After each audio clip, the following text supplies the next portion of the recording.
All right.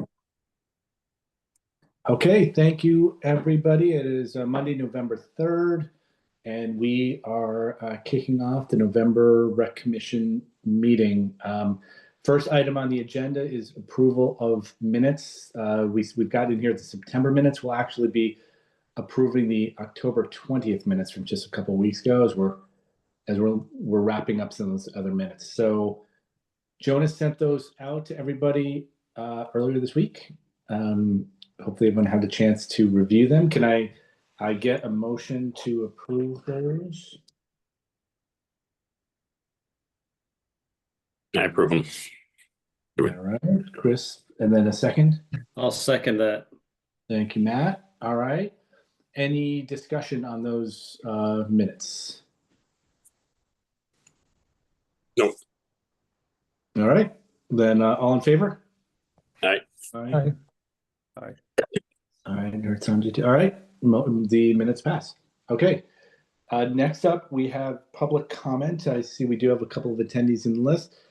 Would love to hear from any members of the public who want to make any comments that are unrelated to items that are on the agenda. And so if you would like to make a comment on one of those items, please do. Otherwise, you'll have an opportunity to comment when we present those topics. So if you are interested, just raise your hand and we'll open the floor. Okay, I don't see anybody raising their hand. Next up would be Cherry Hill. Ray, that is for you to get us started on. May I request that we flip the order here because the people in attendance are here for the CPA project discussion. They can certainly stay for as much as they want to, but that works. All right, so we're going to shift order. We'll do CPA project discussion, then we'll do Cherry Hill, then we'll do old business, new business. All right, Ray. Actually, Ray and Amy, floor is yours. Okay. I guess I wanted to put first, this came on the agenda in two different phases. Number one, first of all, it was an opportunity for Amy and I to answer any lingering questions that might be there about our two recreation proposals for CPA. One being the War Memorial renovation and the other being pickleball. We certainly don't have, it's been 2 weeks and that's not a long time to get ourselves, massive new information. But if there are any lingering questions, we can try and answer those. The second part of that CPA project discussion is I also had a chance to follow up, as I mentioned here when we went over. We had the experience a couple weeks ago where the third recreation proposal was sort of presented to us in real time by Jonas. And we heard about the skate park proposal, and Amy and I made an attempt at that point to try and answer a little bit of what we thought with that. We did reach out. Amy, Dave, and I met since then, and we discussed getting some information from reaching out and connecting to the skate park folks. It is citizens that are presenting the proposal and are not knowing as much. It's not our project. It is you all are the Rec Commission, and of course the resident proposals have just as much merit for you all as our departmental proposals. But just as the same day I was planning on reaching out to the skate park folks, our tenant who submitted the proposal reached out to me just to touch base and to talk about their proposal. We spoke a little bit, and I did invite him. I think it's the appropriate thing for us to have them present their own proposal to you all, just in case there's any questions you have for them. So I say first, if there are any questions about war or pickleball, please raise your hand. Ray, the only thing I had a question on is just if we've got are the materials available for us. I think that because folks may remember I had to drop off at the middle of the last meeting, so I've got the minutes. And I know they were talked about, but is there some documentation that shows the plan? I'm curious, especially on the pickleball location. But I don't know if that's just a public CPA site, but if we could get those just circulated to the community, that would be fantastic. Yeah, as you're saying this, I'm trying to call up the CPA site. Jonah, you might be able to beat me to it, but Yeah, I can share a screen or share the file. Which should I share a screen, Andrew? I'm putting it on right now. Okay. Yeah, I mean, I'd love to have the materials afterwards just to review. But yeah, I think if we have it handy, let's pull it up. I don't want to sidetrack us too much on it, but would love to get a quick look, and then we can hand it over to the skate park.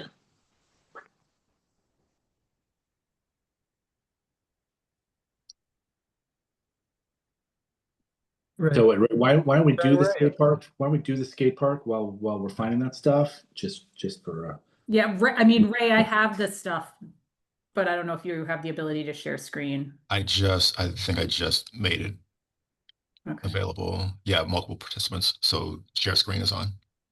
Okay.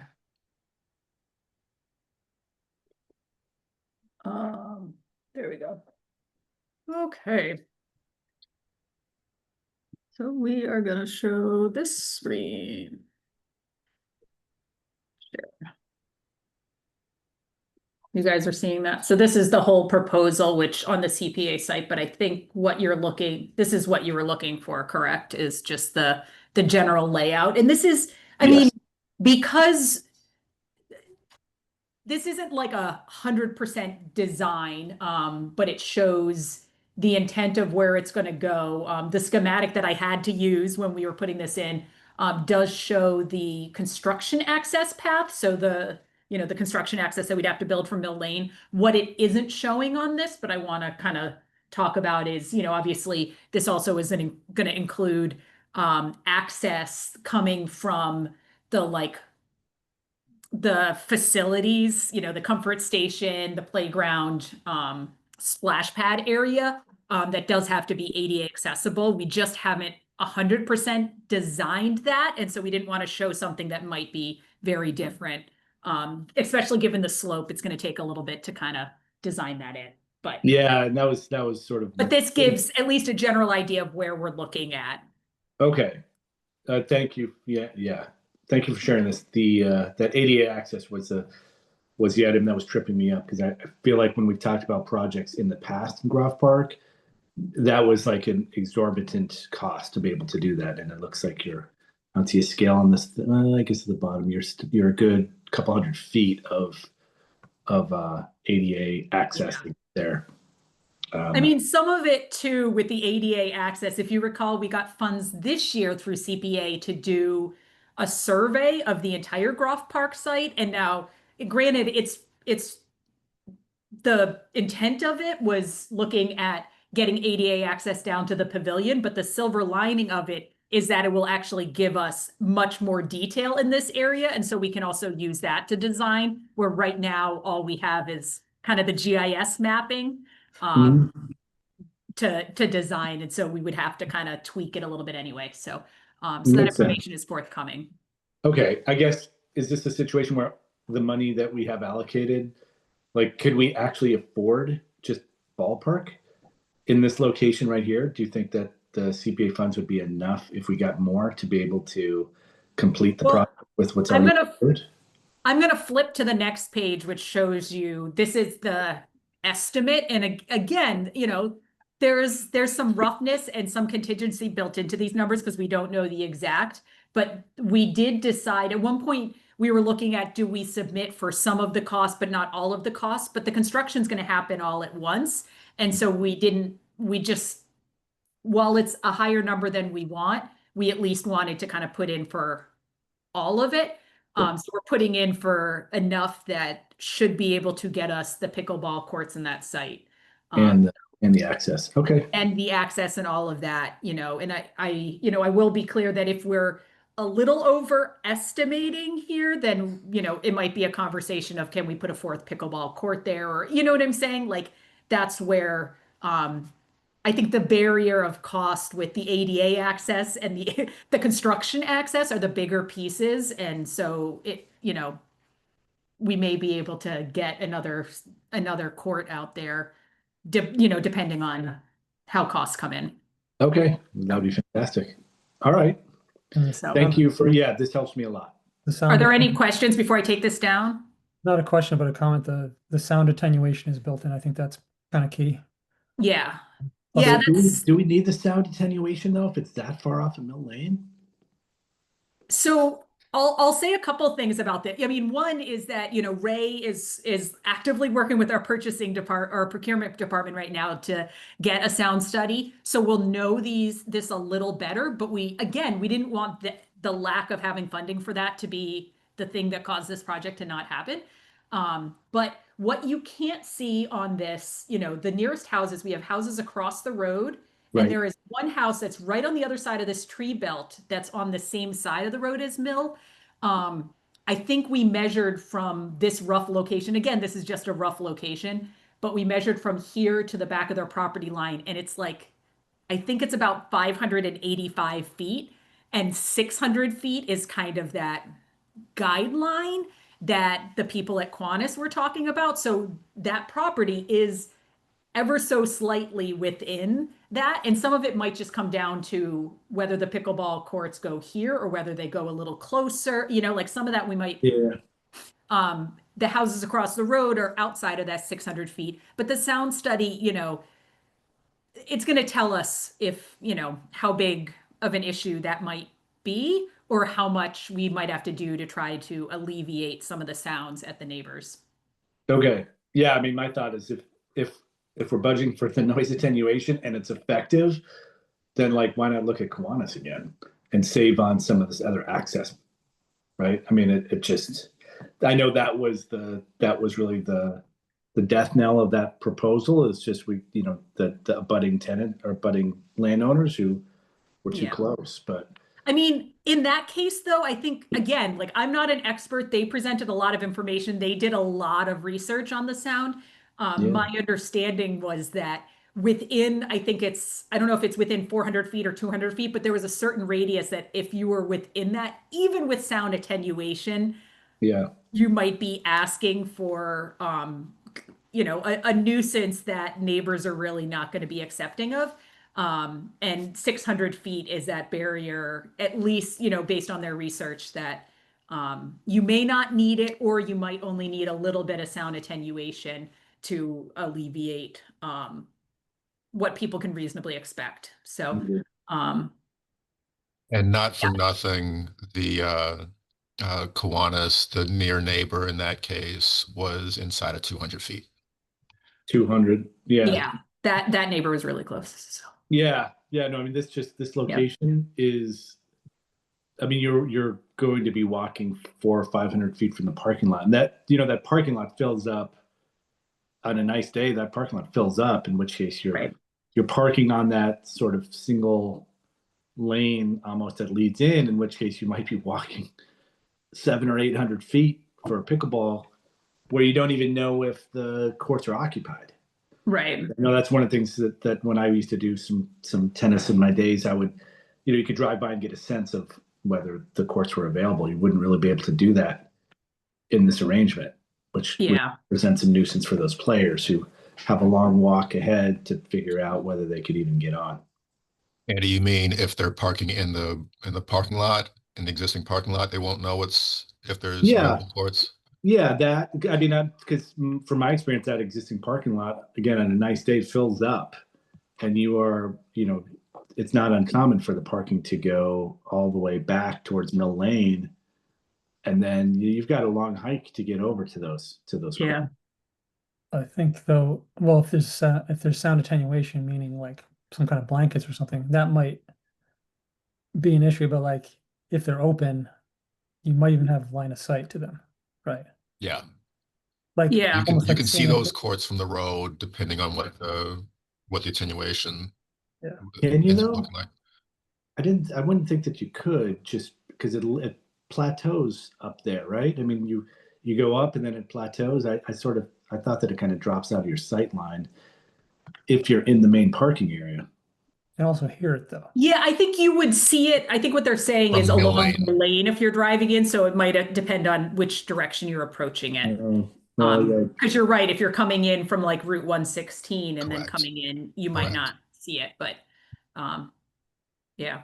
Hey, Yeah. Amy. Okay. Sanjay here. It's all right, Ray. Yes. Are the pickleball people happy with the solution?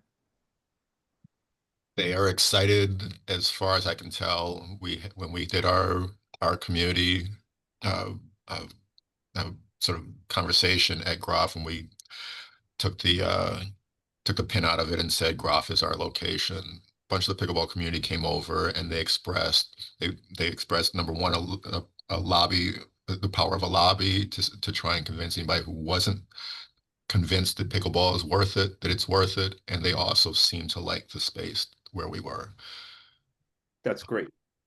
Thank you, Ray. And in that case, I congratulate you and Amy and all the other people involved in solving this problem. And I am a full speed ahead supporter of the plan. Now we just have to cross our fingers because unfortunately, the reason that this wasn't a location that we brought forward a couple of years ago was really about the cost barrier.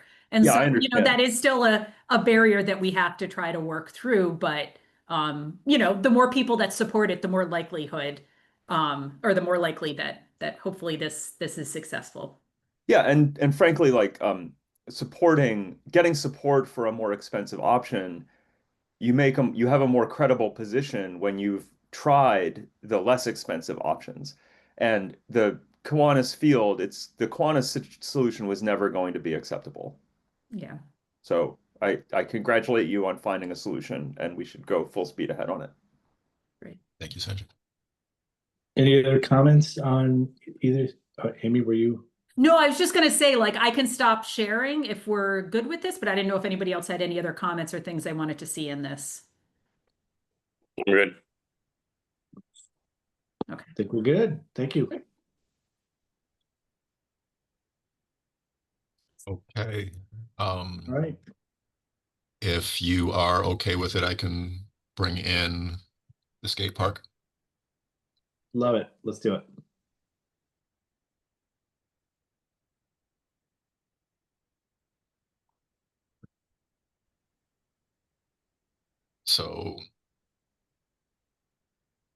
So coming on right now is Aubrey Tennant.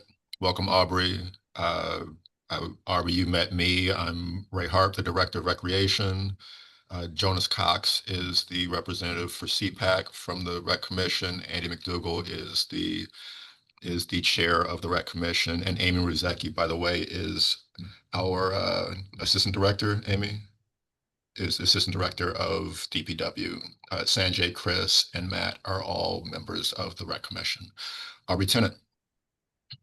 Hey everyone. Thanks a lot, Ray. Yeah, it's really great seeing y'all do this.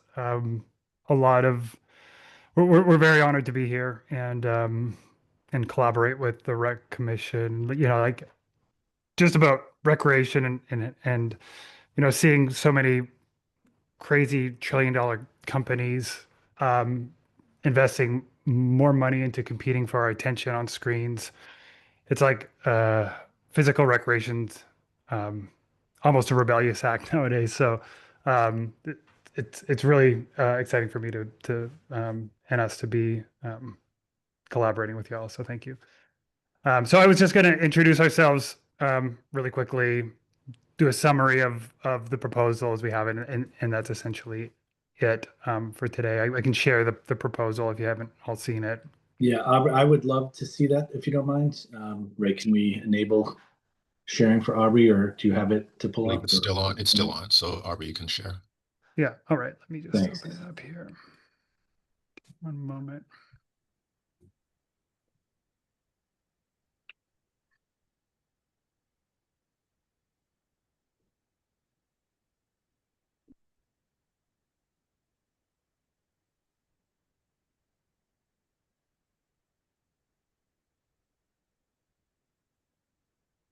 All right. So this is the pros. Can y'all see this? It's coming in right now. Got it. Awesome. Okay, so just about a little bit about who we are. All Wheels Amherst is a group that we call ourselves. We're a group of Amherst residents, parents, educators, as business owners. We're small right now, working on growing. And our mission is to raise awareness and advocate for skateboarders, scooter riders, BMX bikers, wheelchair users, anyone engaged in alternative recreation. Um, we've much of the group currently are skateboarders. We feel that right now, this group of alternative recreation is underrepresented in Amherst right now, and I don't imagine that's a surprise for y'all. Um, I know you're all fighting various fights along the way to try to increase physical recreation across the board, but we wanted to come in and advocate for youth and who don't identify with traditional team sports. Very, very probably the least representative in civic discussions. Don't usually attend public meetings. So that's sort of who we're trying to advocate for and push forward. And um, you know, the fact that there's currently, as far as I know, no skate park, pump track, BMX course in Amherst. I think it's high time that we start pushing for one, and that's what we're really behind and what we're trying to do. We think the highest return on investment for trying to create one of these is an all wheels park or a skate park right now, and that's what this proposal is about. So. With this proposal, I won't go through all of it. I'll leave it for you to read.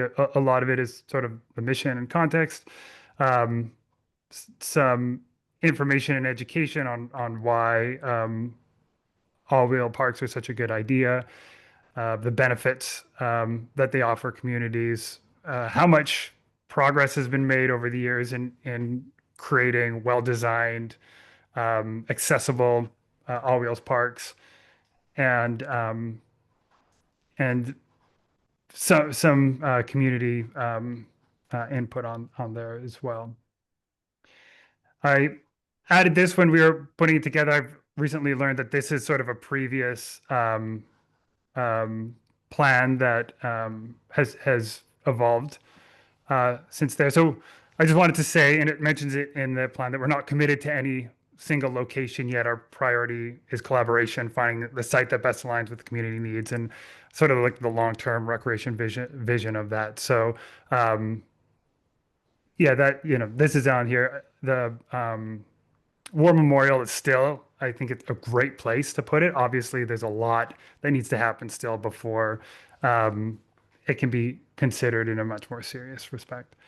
I'm sorry, do you, I may just be missing it. Do you envision it on this plan right now? No, I mean, Okay. it was essentially this plan, and I mentioned it in text here, sort of fitting in somewhere on this plan, perhaps, Okay. because I wasn't sure where this plan was when we were building this. So Yeah. that sounds good.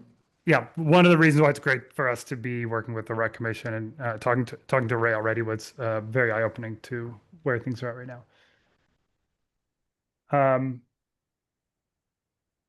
So quick summary. When we were coming up with some of these initial designs, these are built to be around the footprint of a single basketball court, so pretty compact. We were looking at the War Memorial and the old basketball court that was sitting there when we were designing this, but obviously this is early preliminary. There'd be much more that needs to happen. So to summarize phase one, and this is what the CPA proposal was a $101,200 funding for community engagement, outreach input sessions, site identification and evaluation, geotechnical environmental studies, city departmental permitting review with stormwater, design development through final design. So we'll have a final design construction documents, essentially be shovel ready, and ideally, optimistically, 2027 would be awesome. And obviously, that's a goal right now. about where it's at. And phase two, and this was a question that CPA had asked us, so we answered it back. So what was the cost of phase two minus this cost of phase one, and ballpark, and we ballparked it around $450,000 to $500,000 for that phase two building cost, which we would be supported through CPA funds plus grants and partnerships and other funding as well. Wait, so what's the 636, 392.88 number then? That was a preliminary estimate that we got from an engineering company that had worked on has been involved in various all wheels parks, notably the Springfield one. So we got an early one just to find out. So it's around that amount, 100,000 plus around 500,000. So maybe a little bit more than that, but obviously so early that that's all a ballpark. Got it. So yeah, that's what the proposal is for.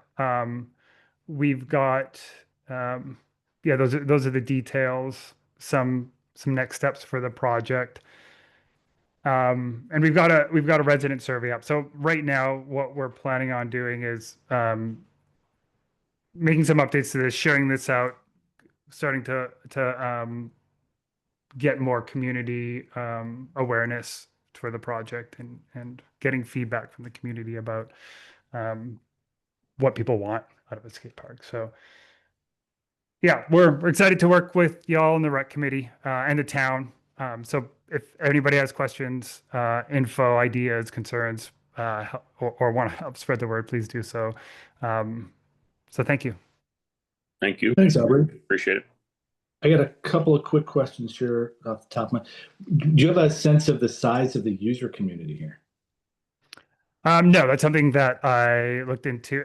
We haven't looked into yet. However, we do have there's pretty good models out there for taking the size of the community and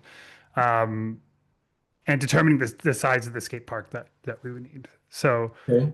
once we know that, sense of what that. Have you looked? I don't know. You know, is this for like 100 people or 500 people or 1,000? Like, do you have just any sense yet? It would be busy. All-wheel parks are typically the busiest recreation facilities in the town. That's the Springfield one right now is the busiest one in the town. So it would be a pretty large demand for this. Okay. I didn't see who came up first, but Jonas and Matt. Jonas, you want to start us? Yeah, sure. Thanks, Aubrey, for presenting. Have you, obviously a prerequisite for this is pavement. Have you looked at existing pavement that's maybe underutilized in Amherst or will be in the future? I'm thinking like Wildwood School, a lot of pavement there. Could that be maybe retrofitted and presumably saving money and also not paving unnecessarily? Yeah, absolutely. Are you suggesting a location there, or sort of reclaiming that those materials? Oh, well, for instance, no, like locating there. Oh no, I don't know that you can. Yeah, I don't know. Lever up. I've tried to rip out sidewalk before, but I don't think I could reuse it. No, I was thinking with it. I think it's still up in the air what's going to happen to Wildwood with things moving over to Fort River. So just that's interesting. No, I think what we'd like to do is pick 3 or so locations and really sort of dig into the community surrounding those locations and find out if this is something that they would be okay with and what kind of stuff they'd be looking for. So that's interesting. It's the first I've heard of Wildwood. Thanks, Jonas. Matt? Yeah, I had a few questions. Firstly, Ray, did you mention some time ago that you spoke to some people interested in a pump track? Yes. So have you put them in, Aubrey in touch with them? I just made a note for myself here to connect those two groups.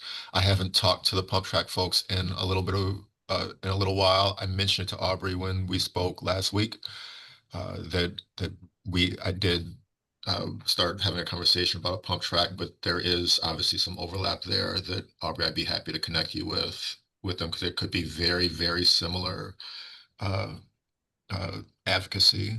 Is that Yeah, I don't know how far they got though. Matt? Is that Ian Camera? Samantha's camera. I know. Ray? I know Is he's into it. what Ian Camera. Is he I one? remember the name. Yes, it was. I thought that was maybe Matt, who Matt was I, referring to. I believe so. I remember the name. There are a couple people. Kurt Bowman is the one I spoke to the most on it. But I can certainly put them in contact with each other. I think there is some similar advocacy energy. Yeah. And then for Aubrey, I'm sort of interested firstly in sort of comparables. You mentioned Springfield. I know there's some other similar facilities in the area. What's like the near, is there one in Northampton? Yeah, there's a park in Northampton as well. And right, so Northampton was obviously a very direct comparison. So in terms of size, location, usage, what can you just speak to that for like a minute or so for Northampton?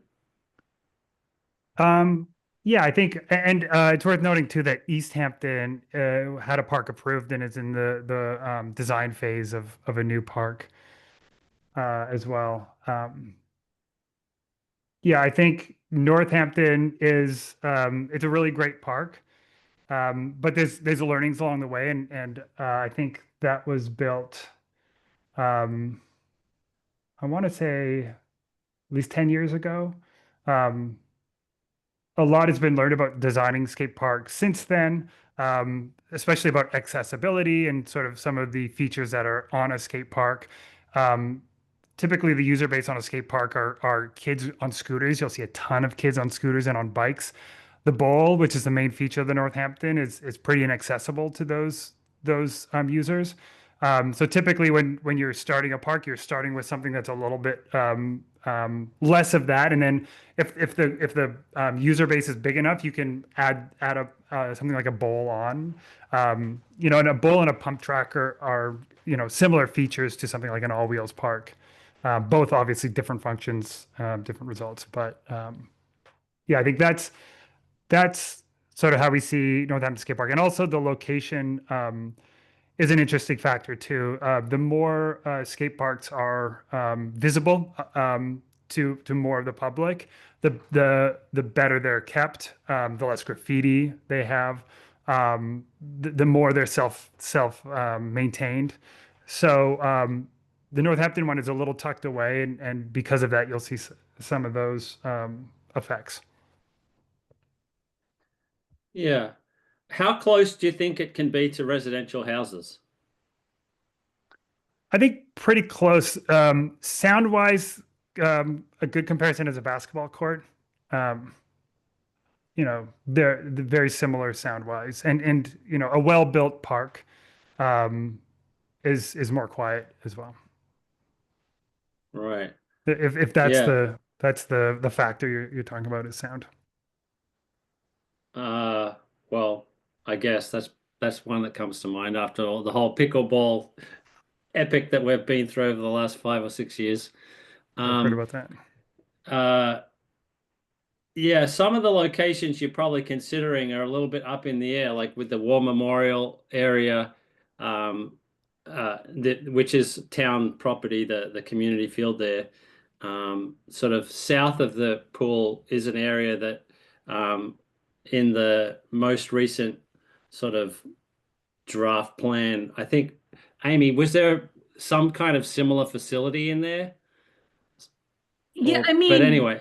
I'm assuming what you're talking about. So, like, yeah, next to the pool, between the pool and Triangle Street, in that space Yeah. is the space that kind of has yet to be defined. And there have been a lot of different thoughts and ideas on how to engage that area.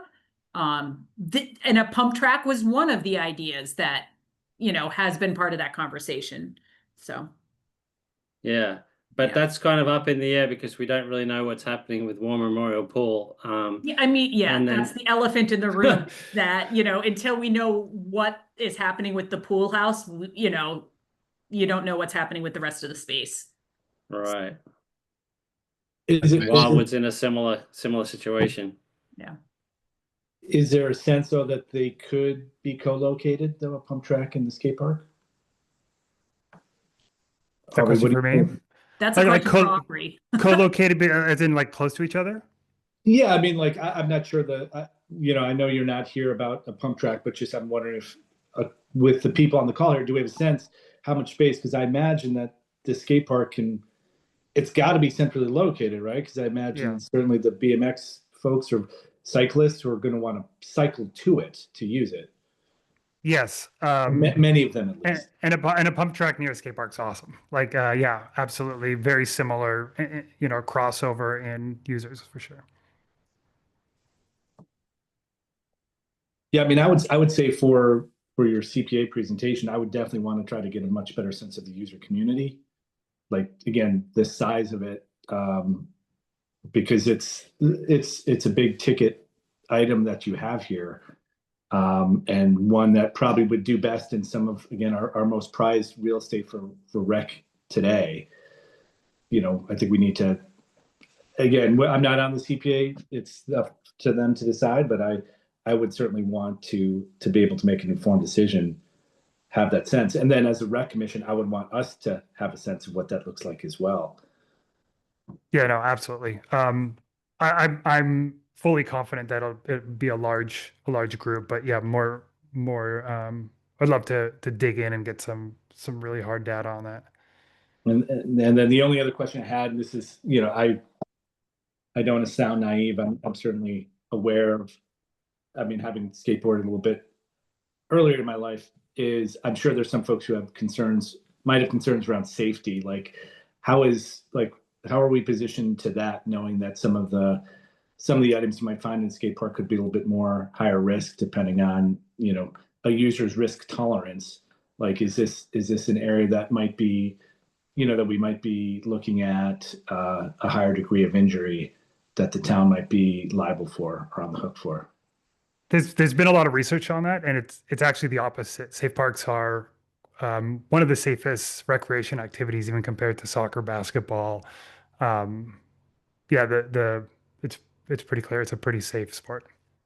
Well designed parks are part of that, but a skate park encourages the use of helmets, pads, and safety equipment. Where people are skateboarding around UMass, that's not encouraged. It's not part of the culture as much. It's encouraged just through seeing other people using it.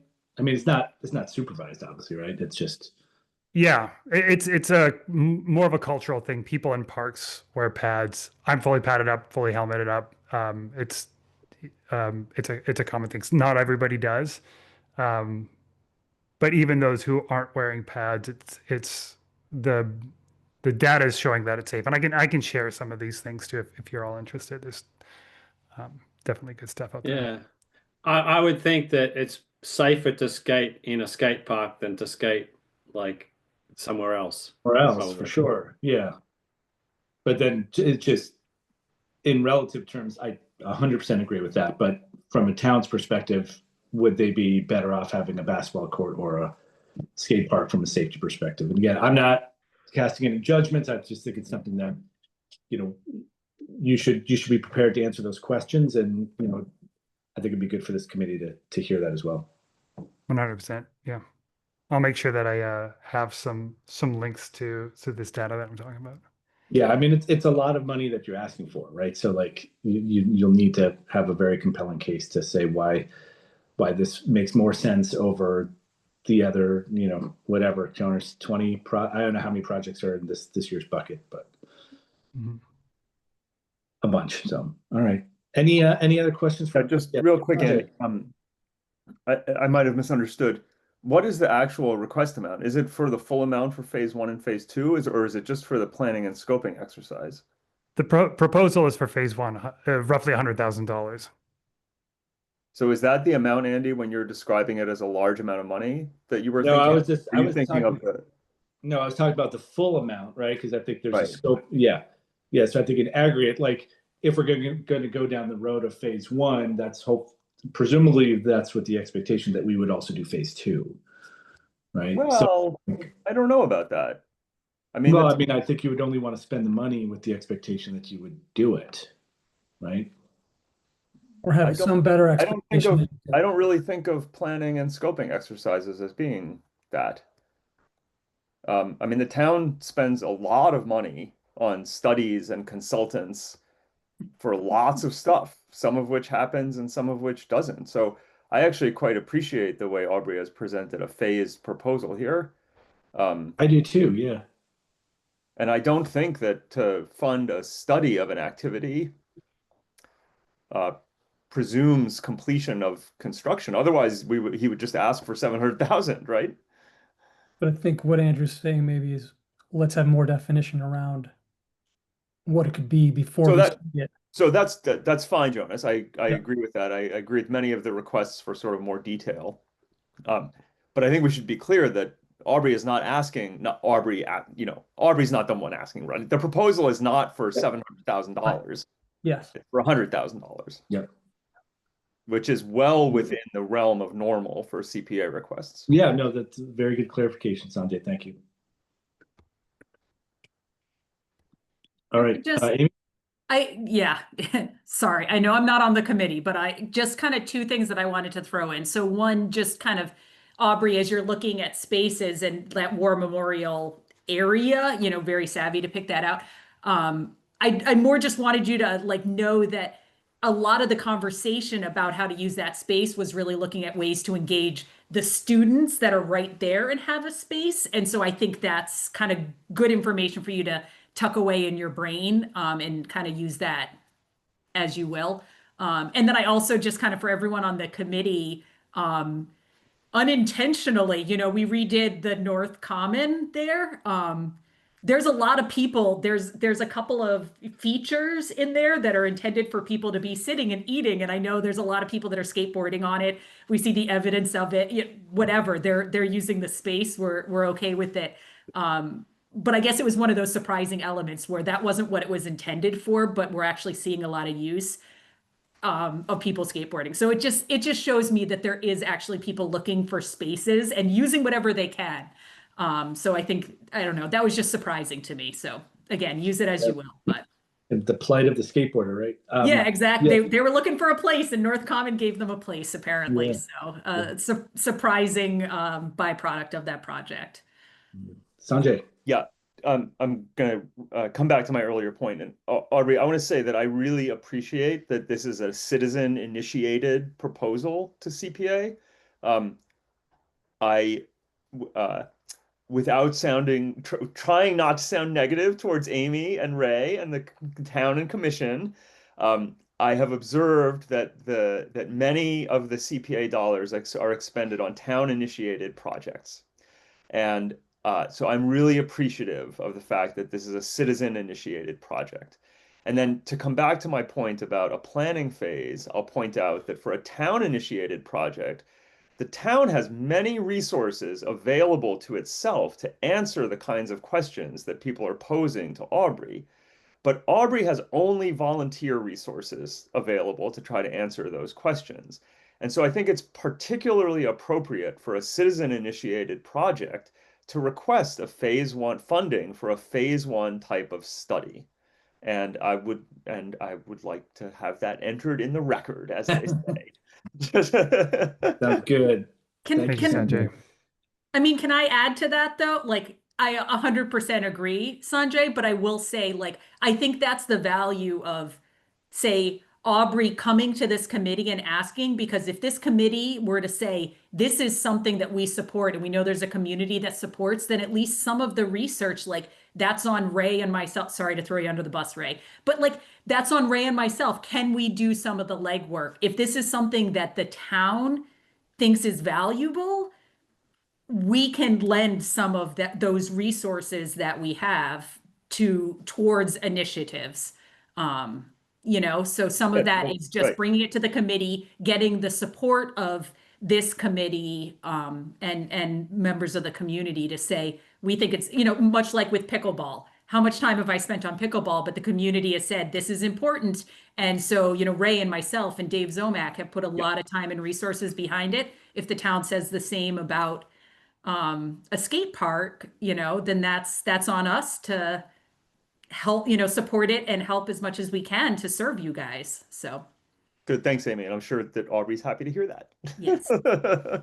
Well, I'll Yeah. also just say, Aubrey, to you, and then anyone else who's listening, is like, we can advocate for interests and projects that we're aware of, and we're looking for feedback from the town. So it's very much appreciated for those to come to us so that, we understand what those needs are, right? Because we kind of work with who's, what's on the agenda, who asks to present. And so this has been eye-opening for me because I was not aware of sort of this groundswell or this community that's in desire of this space. So it makes total sense. But again, less for you, but for anyone else who has interest, please come forward to the committee. We'd be happy to have you join a call to talk through any ideas that you have. That's what we're here for. We're here to serve on behalf of citizens. So thank you. All right. Any other questions for Aubrey? All right. Thank you very much for coming and presenting to us. It was very informative, and good luck. Thank you, everyone. Good It luck. was an honor. I've also got some resources too on skate parks and some studies. There's actually somebody did a master's thesis on skateboarding at UMass, which I can share as well. Thank you very much. All right. Have a great night. Thank you, Aubrey. Goodbye. All right. Actually, and I should have asked before, do we have any other attendees that were those two? Actually, wait, did Chris, Chris is. Sorry, I just Can you bring him accidentally, over? my fault. I just accidentally pushed Chris out to the, one moment, technical difficulty. I apologize, Chris. You just demoted him. Our Chris or Yeah, our Yeah, Chris. yeah. It looks like the other people that were in the audience were all people that were listed on that skate park they were. proposal. So I think they were all here for that. Yeah, I think they're all gone now. So, all right. Well, I apologize for folks for not asking for other comment, but I think we got the message. Chris should be coming back now. Okay.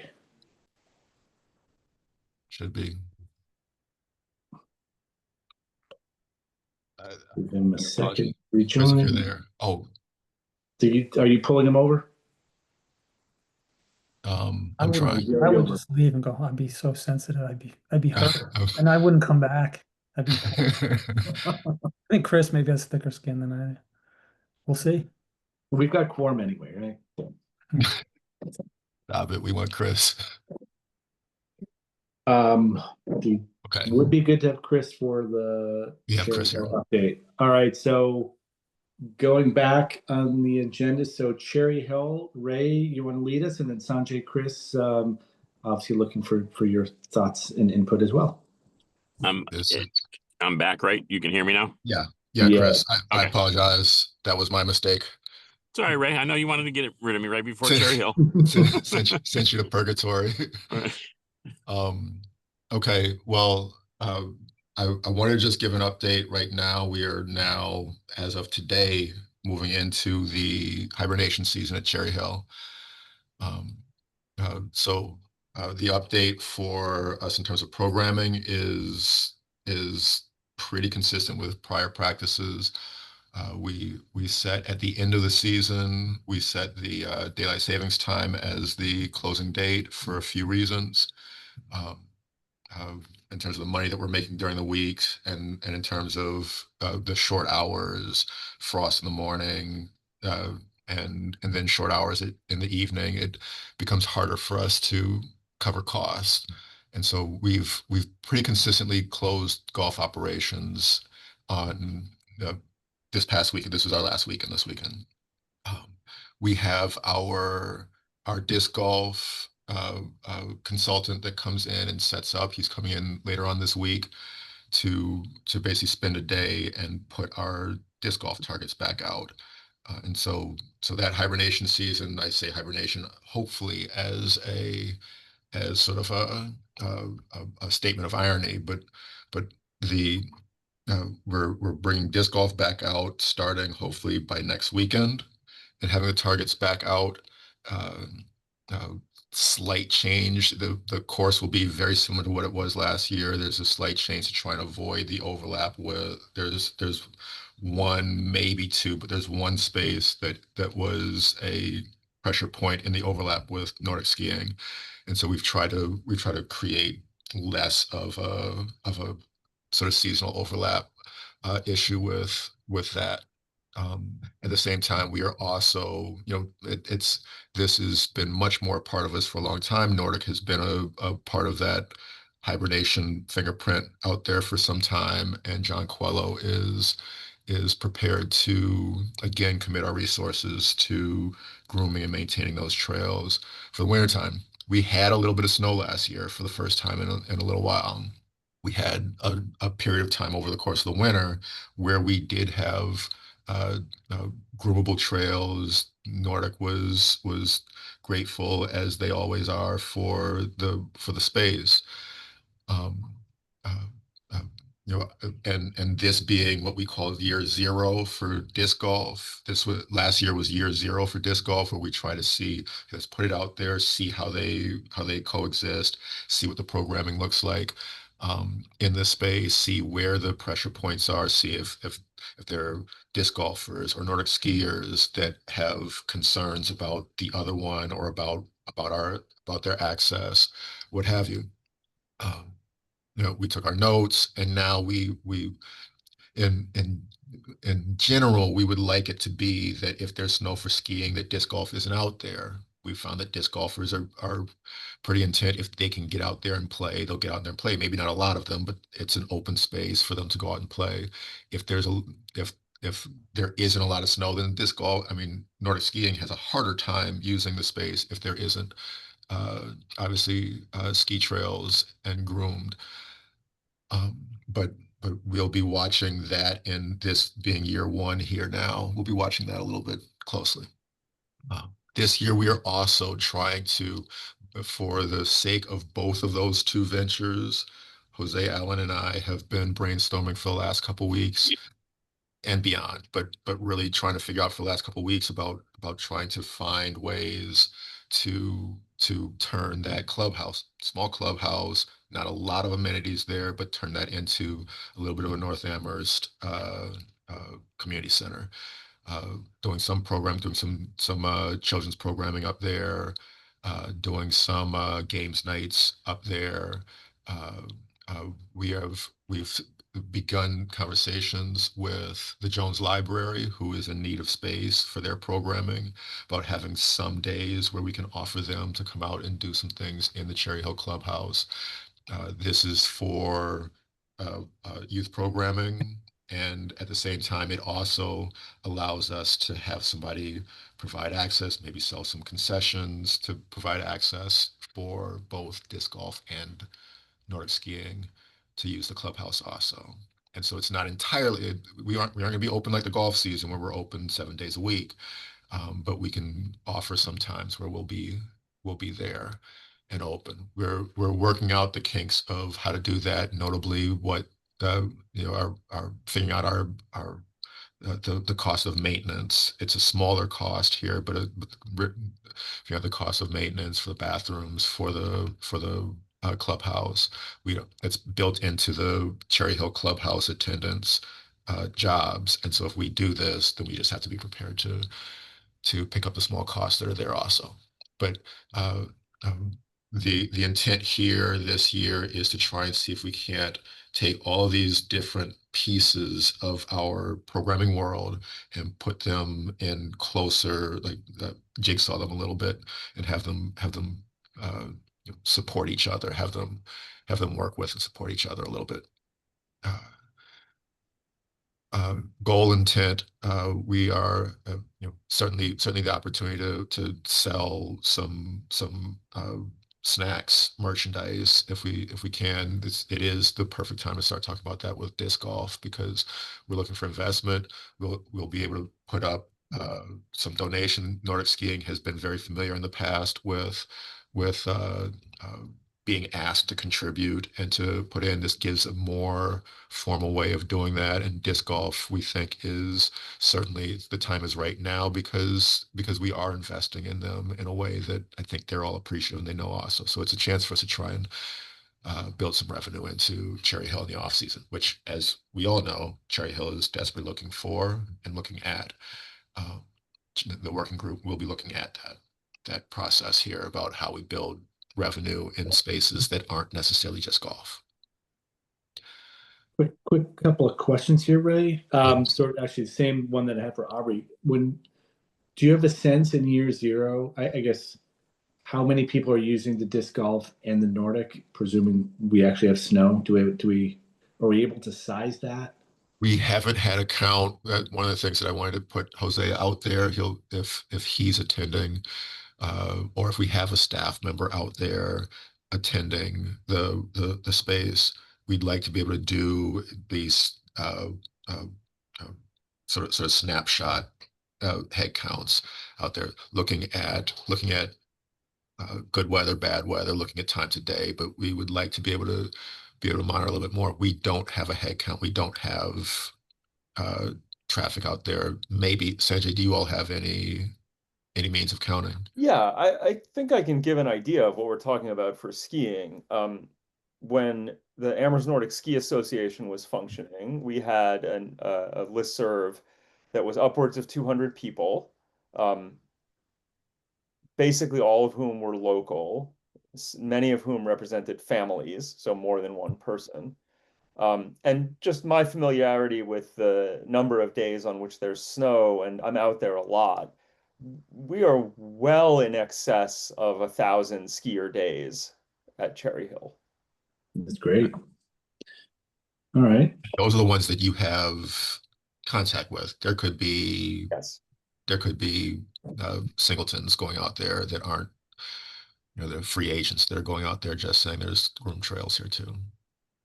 Okay. And then I guess on the disc golf side, I was wondering, I know that there are websites that basically you upload your course, and I know our course was uploaded to the UDisc. Yes. Is that something, can you get information from that website as to how many people are logging rounds?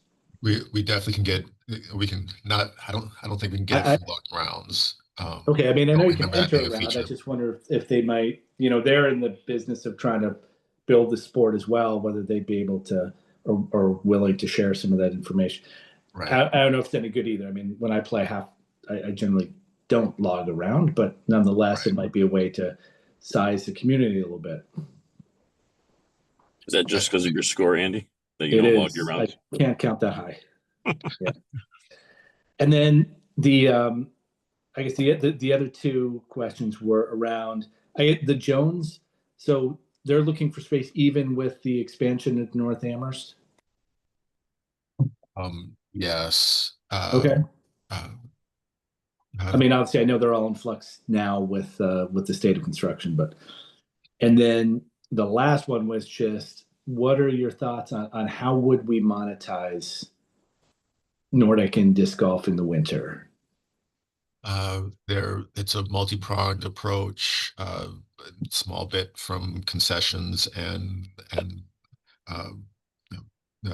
selling concessions, selling merchandise. We're talking about running leagues and clinics. Talking about running a tag league out there, which is I've become fascinated with the idea of tag leagues. It's it's King of the Hill sort of call to a challenge and come out and play, but selling tag league memberships and tag league selling tags for tag leagues. We are looking at running a tournament at the end of the year, running a larger tournament, but running tournaments and leagues over the course of that year also. We started last year late. We started in the middle. We started basically in January. But by end of year, you mean end of season? By end of season, end of disc golf season. Yeah. All right. When does the course open up in the spring? The golf side? Golf course opens up in early April. All right. I've been hogging the questions here. Any questions, Sanjay? Yeah, Ray, thanks for your comment that some adjustments have been made to the disc golf layout to try to avoid interference with the ski trails. I think the I think the reality is that there will be conflict, and I would encourage you to authorize John on days when there is grooming, not when there is snow, but on days when he is able to groom. I would encourage you to authorize him to close the disc golf course.